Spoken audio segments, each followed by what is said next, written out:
skopriet li bina għandu l-epilessija f'nofs tal-lejl. Wara li ħadnitu magħha u tfitlu d-dawn biex jonqod, bina ta' 3 snin taħ attak tal-epilessija. Mbagħad għaxxeltu d-daw, kun ngħidlu good night, u beda għamili hekk fuq spallejja hekk. Mill-ewwel realizzajt li kien seizure, imma ma kontx naf x'naqbad nagħmel. Pinkston kelmetna kif l-isfidi li affaċċja mhux faċli u tħoss ħafna għalih. Dik il-ansjetà li toqgħod tgħid mela meta ħaterġa' tiġi, x'nagħmlu jista' jimut jew le. Dik kienet xi ħaġa li kellna bżonn bħala familja nitalmu kif ngħixu biha. F'Malta hawn mal-4,000 persuna li batu mill-epilessija u jeżistu 40 tip minnha.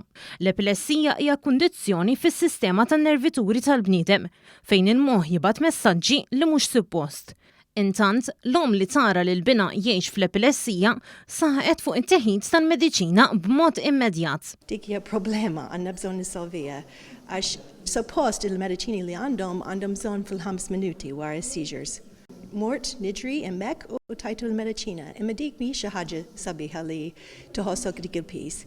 Saħet fuq aktar għarfien dwar din il-kundizzjoni li lejat tintefa' ċertu stigma.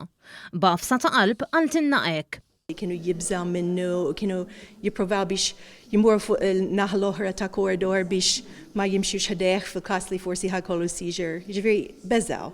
L-om żiedet tajt li sabet appoġġ qawwi mill-familja, iżda mhux biss. Jekk dejjem tħossok li għandek xi ħaġa moħbija fil-high-tech, dik hija peace li m'hemmx għalfejn biex jiġura. Ġifieri ejjew sib għajnuna u comfort minn nies l-oħrajn. L-Assoċjazzjoni tal-Epilessija fi ħdan Caritas Malta torganizza wkoll sessjonijiet ta' taħdidiet bejn individwi li għandhom din il-kundizzjoni u raba tagħhom. Wieħed jista' jagħmel kuntatt ma' din l-assoċjazzjoni fuq maltaepilepsy@gmail.com.